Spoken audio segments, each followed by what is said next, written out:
Hey, hey, hey, hey. Happy Tuesday. Got a bad stutter. Hey. How you doing, Jason?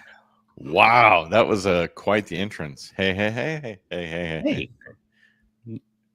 He's good morning, Service Alliance community. Hope you're all doing great out there. oh shoot, that was funny. I don't know, that caught me off guard. So. I know. I like catching you off guard. Good I'm in a happy mood. morning, Service Alliance Group. My name is Zach. I can't do what he does. That's his deal. Right? Yeah, I don't know about all that.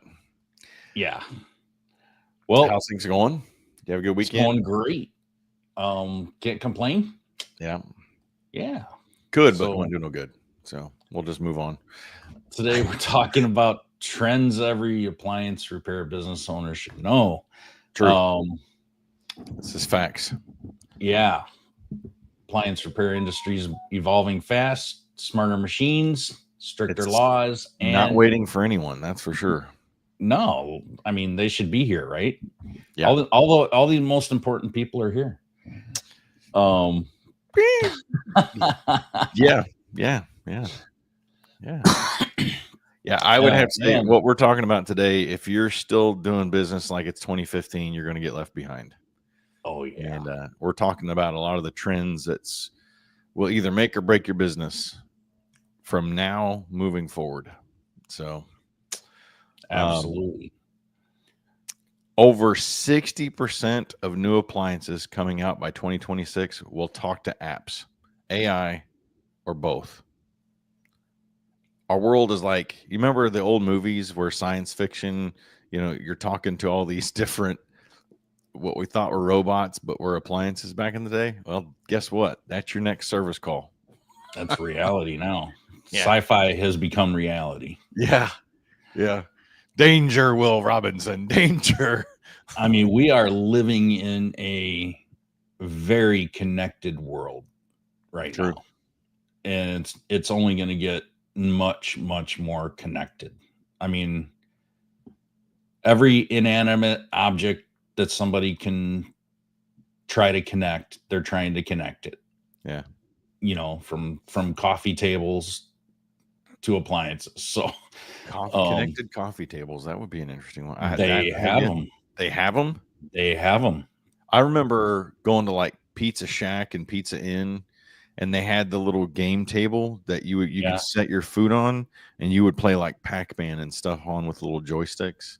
That's what I think of when I think of connected coffee tables. They have coffee tables that are literally, they turn into like screensavers, and they've got all these computer screens in them and all this, and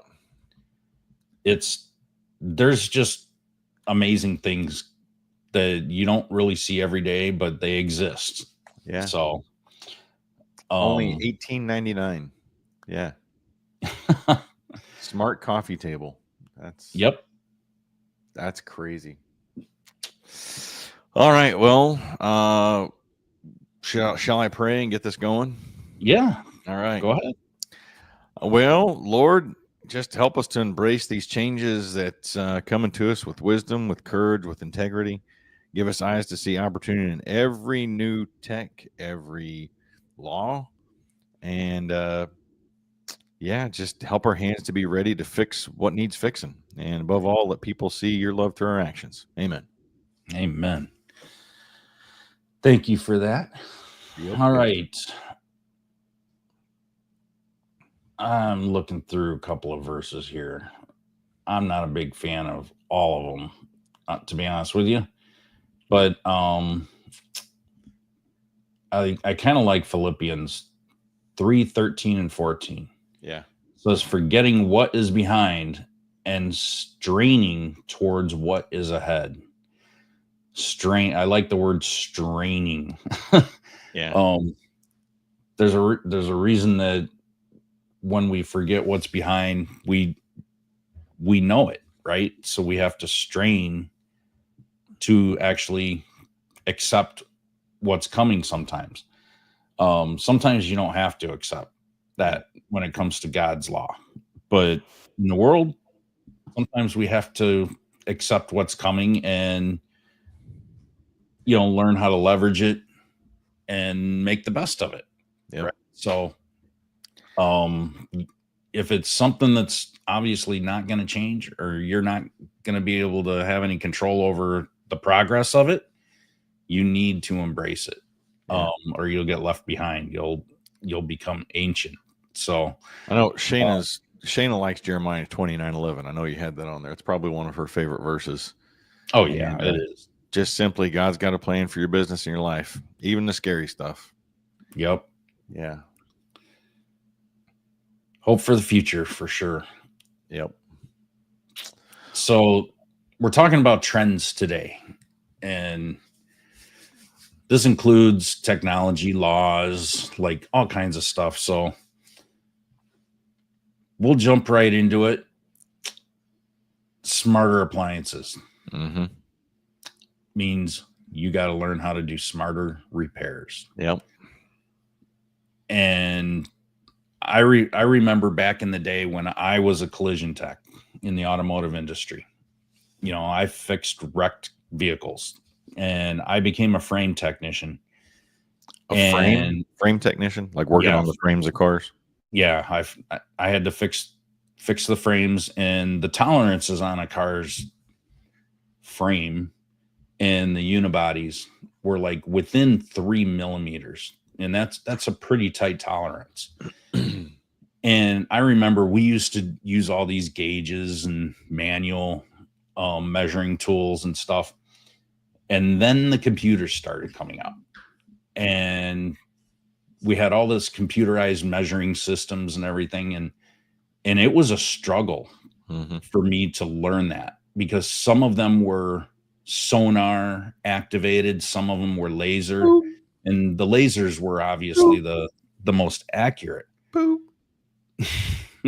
Said sonar, just but made me think of a submarine. It took me a while to grasp this new technology, right? But once I embraced it, I got really good at it, and you could get these things within a millimeter or two. Yeah. And it became easier actually to repair, things. So, I see a lot of that type of technology, similarities coming into the appliance repair industry. And it's just going to get smarter and smarter and smarter. I think the appliance industry, honestly, as far as technology goes, it's really behind the rest of technology. Well, yeah, I mean, when you look at the heating and air world for several years have had self-diagnosing systems. So I remember actually installing my first system that actually self-diagnoses. I'm trying to remember what brand it was, but I can't remember it off the top of my head. Bosch had came out with one, and the creator, the co-founder of the company that came out, he went off and did his own thing and split from Bosch and created basically the same thing. But I remember installing that, and it self-diagnosed, and it would send us an email and the homeowner an email if there was an issue. That's crazy. And then electrical world, let's talk the electrical world. You've got was it Leviton came out with the breakers that you can connect to, and like it's crazy. So it's not just the appliance world, but yeah I don't know. It's nuts. It's crazy. It's cool, but I mean, other industries have been doing this for years and years, and almost, I mean, close to decade, is when that stuff started first coming out. Yeah. So it's nothing new. It's just the appliance industry is finally catching up. Yeah. And I'm surprised it's been so far behind. A lot of these manufacturers just didn't catch on and didn't get it for some reason, which kind of surprises me, as big as they are, or they just didn't know how to implement it very well. Well, a fun little stat for you. GE avoided over 6,600 technician visits in 2023 thanks to remote diagnostics. So imagine showing up to a call. You think about this on the positive side of things. You get the warranty call and you show up with the exact part, the exact right tool, and a happy customer before your competitors even leave their truck, because you know how to deal with this stuff and they don't. So I get that question a lot. Well, is this stuff going to replace my job? No, it's going to help you be more efficient and finish those first call completes. That's the way I see it. That's the way I look at it. It's going to save me money in the long run. I mean, it's not like they avoided 6,600 technicians showing up in a home. Nope. They avoided 6,600 technicians showing up twice in a home, and now they showed up once. Yeah. So that's efficiency at work, right? Yep. Which means a company like GE did not have to have as big of a workforce to handle the volume that they have. So I think it's just a smart way to do business these days. Yeah. And we have the technology. And to be honest with you, I think homeowners would probably embrace it and welcome that type of technology and walkthroughs and everything. So energy efficiency is a huge aspect as well. And especially with the rising cost of our lovely utility companies here in Illinois. But I have been telling people for years, like when LEDs first started coming out, and then some things changed with the UL listings and then like Energy Star rating, I would always tell people, when you go to the big box store, when you go to Walmart, wherever you're picking up your light bulbs, don't buy them unless they have the Energy Star rating and they have a UL listing on it. If you do, they're junk. And I'm telling you, every time I had people that I was having to come out because there was issues, my lights are flickering. Well, two things. You bought junk light bulbs from Walmart and you have an old dimmer that's not compatible with these light bulbs. So it was a great, I don't want to say upsell, but for lack of better words on this, upsell. But 70% of buyers now check Energy Star ratings first. I've been checking out Energy Star ratings for a long time. Your heat pump washers, your induction cooktops, it's all taken off, and Energy Star rating is huge and it's important. Yeah. I mean, an example of that is heat pump washer and dryer combos, the LG and the Samsung combos. They cut energy use by 60%. Induction cooktops are surging with government rebates. Yeah. So which need to check, because a lot of those tax credits and stuff are going away at the end of the year. I haven't looked to find details on. I didn't think about appliances, or I know geothermals, they're going away at the end of the year. Solar tax credits are going away at the year. EV car vehicle tax credits are going away at the end of the year. Like, there was a bunch of stuff that got cut this year. So, hey, good morning, Andy Morrow, Garrison, Howard. Good to see you guys. Yeah, good to see you. Thanks for joining. Anybody else wants to chime in, say hello? Andy's my bug guy.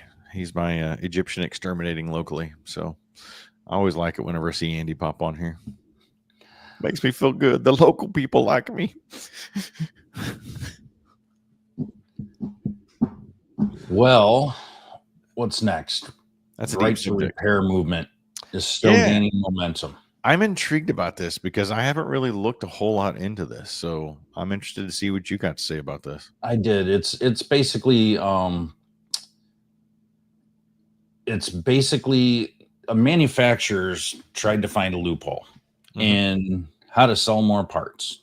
And all manufacturers do this. It works in cars, it works in appliances, it works in, any manufacturing industry.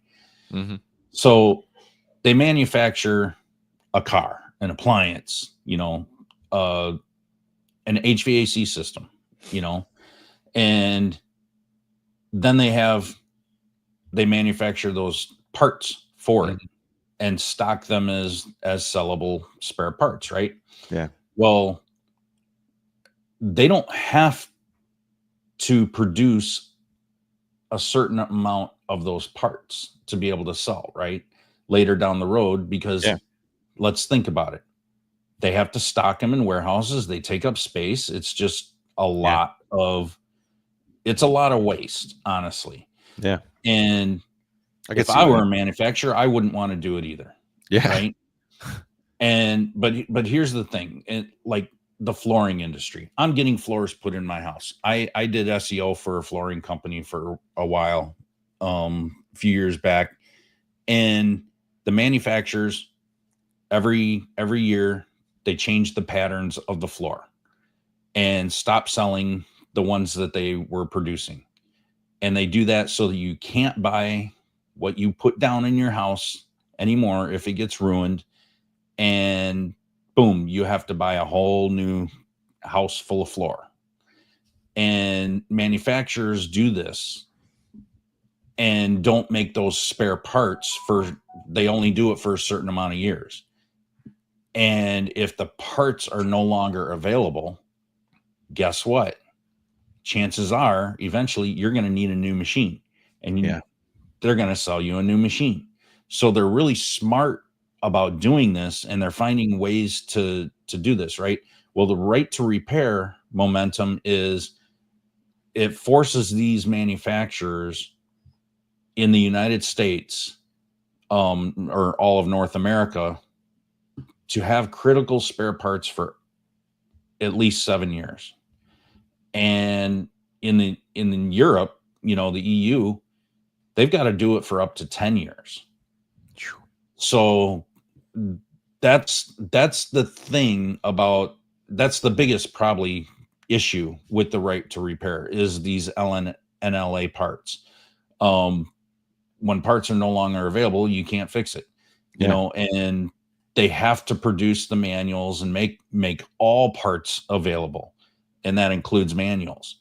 So it's not just the physical parts, it's the documentation as well, is just automatically rolled into that. A lot of people thought, oh, the manuals are what really matters, but it's not. It's all parts. Yeah. So it's a bigger picture than that. And it keeps them from monopolizing authorized service. So after 10 years, it's like, screw it, we don't have to have these parts anymore? Is that what's going to happen? In the EU, after 7 years in North America. So gotcha. Wow. When they have, how much things they have change. To make them available. Yeah, look how much things change. Destroy all those spare parts after 7 years if they want. Yeah. But they probably won't. There's going to be new old stock available. Yeah, and things are going to be completely different in 7 to 10 years. So, I mean, that makes sense. Exactly. I think we talked about this a week or two ago about the Harley, the Street 500 that they came out with. Wasn't a great seller, and so they don't even keep parts for it. And it's like, so if you have one of those, like I had a friend who was trying to sell one, and they needed a part for it, and they can't find a part for it anywhere. So that makes sense. Now here's the thing. This may affect quality in my mind. I'm thinking this is going to affect the quality of the machines coming out, which is good for you guys out there, because they don't need to make these machines last longer. Yeah. They just need them to last long enough to where they're out of warranty, right? Just like anybody makes anything. They're not going to make a really good quality machine, and they're still going to use the cheapest parts that they can and do it the most cost effective way, because they want to sell machines and they want them to be cheap, and they want people to replace them. They want them to be throwaways, right? So with that being said, there's still going to be a lot of opportunities for you guys to get out there and be able to do more repairs, because we're in a shifting consumer behavior with repair versus replace, which we'll talk about here in just a little bit. But getting back to the technology, they're adding a lot of advanced tools with augmented reality, AI, and 3D printing now. Is more readily available for all you guys. I was just looking up AR apps for the trades, and there's tons of them out there now, like for construction, to teach people in the schools going into the trades, for diagnosing stuff, for what was the one company at ASTI or PSA a couple years ago that we were talking about? They were just coming out with it, and I remember you could go in and like dive into a washer or dryer that they had in there in the AR. You put those weird headsets on, and was it Electrolux? Because I actually have a note on here about Electrolux using augmented reality apps. I feel like it was like a one-man type of company just coming out. But yeah, I don't know. Yeah, there's a few of them It's out pretty there, cool but though. Electrolux is actually using it right now. Yeah. They're guiding customers and junior techs remotely with these things. Think about that for the 3D printing side of things you were talking about. You have a little 3D printer in your truck, and you have a missing knob, or you got to make a custom clip. Just go out to your truck and print it. Like, how much time is that going to save? I don't know if I'd want a 3D printer in my service vehicle. Why bouncing around, getting banged around, because those have to be calibrated pretty precisely. Yeah. So well, I guess it depends on the vehicle, because like my trucks that I used, like I could see one possible. I don't know. I've never had a 3D printer though, so I can't say, but I know my son-in-law's got a nice one, and that thing has to, like, you bump it slightly and he's got to recalibrate it. Okay. Well, let's go back to the drawing. You're 15-20 minutes away from any of your service calls. Yeah. That was me. I mean, on average, I did get some calls that were further away with that, but let's say you're no more than 10 to 30 miles away from your printer. Instead of having to wait for that part to come, hey, I'm going to take lunch. I'm going to go get this. Or no longer available part. Oh, yeah. Think about that. You just need a little clip and you can't get it anywhere, or a little lock piece or something. What's Dr. Dan say here? Good morning, Dr. Dan. Dr. Dan says I wonder if they'll go back to standardization of parts through where at least the major parts would work across different model platforms. Boy, no, wouldn't that be nice? Made it a whole lot easier to carry what you need. My answer, my first thought would be no, because absolutely not. Doesn't make enough money. It doesn't make money for the manufacturer, and that's all they care about. Yeah.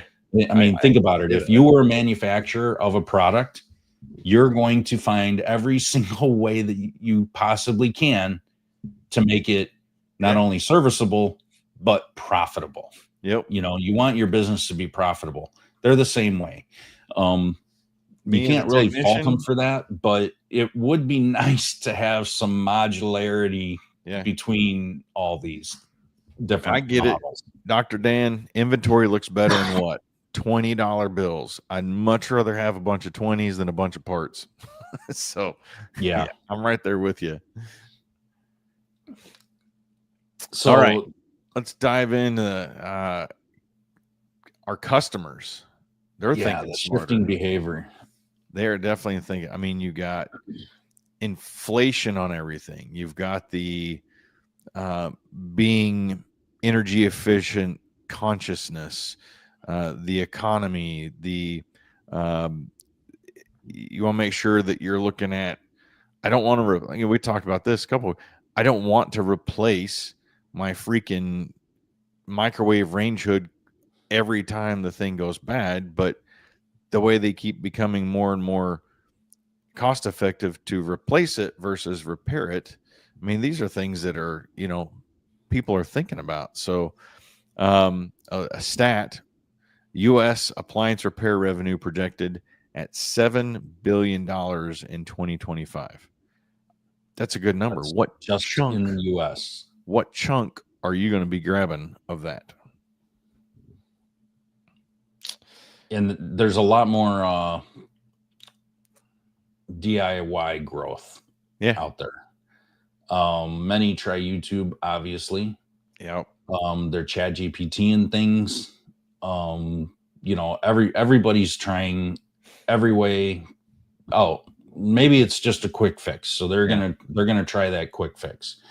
There's a lot of idiots out there, saying, "Oh, this is so easy. You just do this or do this," and So easy. Then there's the caveman can prank do it. people that are like, oh, do this in your microwave and it's gonna do this glorious thing, and then it ends up destroying it, right? Yeah. Yeah.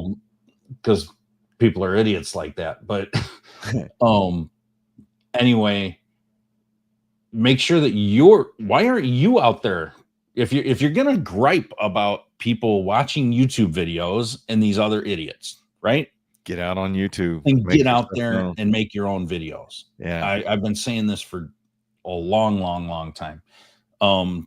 Ben's Get been out doing a there good and job of fix this it. lately. Be a part of that economy Yeah. that's out there teaching people how to do it right.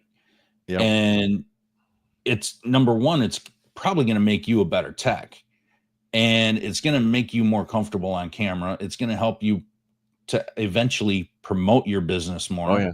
And you don't know how many local people in your service area may find your videos, and especially if you SEO optimize your descriptions and things for your area, it could definitely help.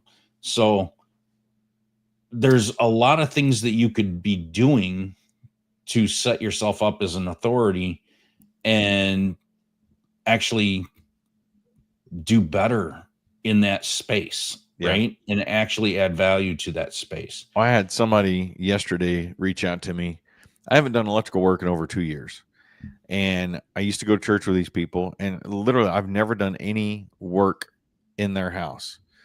And he reached out to me and he's like, hey, I'm really needing to do this. And I was just wondering if that's something that you're still doing. I'm like, actually, no, it isn't. But send me some pictures and I can give you some advice on it. And long story short, I said, I can help you out with this, but there are so many things wrong with what you got going on here. You need to make these things right before, because you literally have a potential fire hazard here. And I said, if you want a second opinion, here's the name of 2 other electricians that I refer work to all the time. I said, but if you decide to move forward with getting it done the right way, I can help you out with that. Right. And so I think it's neat that even still years later, I'm still the trusted guide. Right. And I used to do videos all the time, and I would post them out there to Facebook and to my own personal YouTube channel and to our business YouTube channel. About showing people, here's what I'm doing. Hey, today I'm up in an attic putting together this junction box. I found some open splices. Short video, a minute, not even a minute. But people see that, they share it, they know you as the trusted person. And if they want to try to tackle it themselves, let them. But guess what's going to happen? When it fails or when they cause a bigger problem, they're going to call you. Oh, I had another one that popped in my head. Oh man, this one was bad. I'm not going to say who it is because they may know as soon as I say this, but I had somebody here in town that tried to run their own circuit. And so in their attic, they took a whole roll, 250-foot roll of 12-2 with ground, took one end of it, connected it to what they wanted to have done. It was for a heater. Okay. The other end of it, they took it and connected it to the electrical panel and left the entire roll coiled up in the attic. They didn't cut it, make it short. So you have this coil up in the attic. Well, when you put a heater on that, pulling a lot of power, all you're doing is just creating this big old fire hazard up in the attic. Wow. Guess what happened? He had a fire. So guess who he called to fix it? I'm like, man, I wish you would just call me in the first place, even for just advice. I would have told you not to do this. Yeah, but I mean, even just advice and telling somebody, just run it here and run it there. Well, I don't know how many times I mean, you wouldn't think, don't coil up 100 extra feet in the middle. Yeah. Well, I don't know how many times I told people about just energy saving stuff, what they could do. I was on a podcast years ago before podcasts were like even really big. And for the longest time, you could Google my name and it was attached to this guy. And it was all about, we call it vampire power because it was around Halloween when we did the show. It's all about vampire power and how these little things are just sucking power and costing you extra money. So even just little advice, put together a little sheet on energy saving things that you can do around your house. and give that, as a giveaway whenever you go to a customer's house. I love the company that gives away all of the laundry detergents and stuff. It's the Tide family. They're always at the big shows, Procter and you can Gamble. get your customers set up. Hey, why don't I send you a free pack of this, that, and the other dishwashing detergent, washing detergent, whatever else they give away? It's free. It doesn't cost you a thing, right? Little stuff like that goes a long way, and people just see you as the trusted individual. So, Oh yeah. all right. Well, I know time's getting away from us. So let's talk about this the workforce and having some fun with the workforce coming up. Training gaps. The average tech age is 40s to 50s. Oh wait, that's me. Yeah. And many are going to be retiring soon. Wait, how old are you, Mike? I just turned 53 this month. Just turned August 10th, wasn't it? Yes. Yeah, because I was there. Well, kind of. Yeah. So you said 53? Yeah. Yeah. Well, you don't look a day over 52, man. You're doing good. Thanks. So a stat, employment projected to shrink 3.6% by 2030. Yeah. And that's in the trades. 3.6% is actually a lot. Yeah. That doesn't sound like a big number, but we are in a shrinking industry. All the trades are definitely shrinking. Modern appliances are going to require new skills with the electronic software, and you got to invest in training and recruit tech savvy young workers with interest in IT and trades. IT plus trades, I should say. So, a lot of these younger generation kids, they're into the tech naturally. They grow up with it. It's in their hands constantly, with their phones and stuff. And I just looked this up. There's an estimated 56,146 appliance repair technicians in the United States as of January 1, 2025. So 3.6% doesn't sound like a huge number, but in the next 4.5 years, that's over 2,000 people. That's a lot. That we're losing. Yeah. Yeah. How do we get them involved? How do we get these younger generation? Hey, and that's where like the augmented reality, the techie stuff coming out. Man, check this out. Isaiah, my youngest son, he's talking about, he sent me a text about what would it take for me to become an electrician? And I'm like, whoo, wow. And I went through, all right, the long aspect of becoming an electrician. And I said, let me talk to you about appliance repair, because I know some guys. I could probably have you up and running service calls in an appliance repair truck before I can get you running in the electrical world. I think the appliance repair world has got such an opportunity over being an electrician. In the long run, I would want him to jump into being an electrician. But in the short run, I love what I'm seeing in the appliance repair world, especially when it comes to getting the young guns in this because of all the techie stuff that there is. But the thing is, they don't know about it. They don't. So imagine that you knew you had a way to do this augmented reality, the VR headsets and stuff. Imagine you had that capability. Imagine you had all the electronics and software and the more cool stuff, the diagnostics and all that stuff. Mm-hmm. And then you went into a school and you actually said, hey, guys, this is what the appliance industry has. It's not just pulling a drum out of a washer or dryer, and it's not just, fixing a broken wire here and there, or a shelf in or an ice maker in a fridge. And you show them the cool techie stuff. Do you know how much that would help them understand and attract them more? Yeah. Showing them all the techie stuff and the cool techie stuff. There's a lot of ways to do that. So if you're out there and you're into that stuff, start making some videos about it. Start showcasing the cool stuff of the industry. Yep. And that's going to help attract a lot of different people into the industry, especially these younger people. That's what they're interested in. And maybe they don't have the money to go to college. Maybe they don't want to go to college. Maybe they just, they grew up in a blue collar lifestyle with their family, but they're interested in the IT type, techie stuff. This could be a really great avenue for them to get into, but if they don't know about it, they're never going to do it. So I would highly suggest anybody that's remotely got a YouTube channel to get out there and start pumping out some content, 100%. Around this. So I know we're wrapping up. Yeah.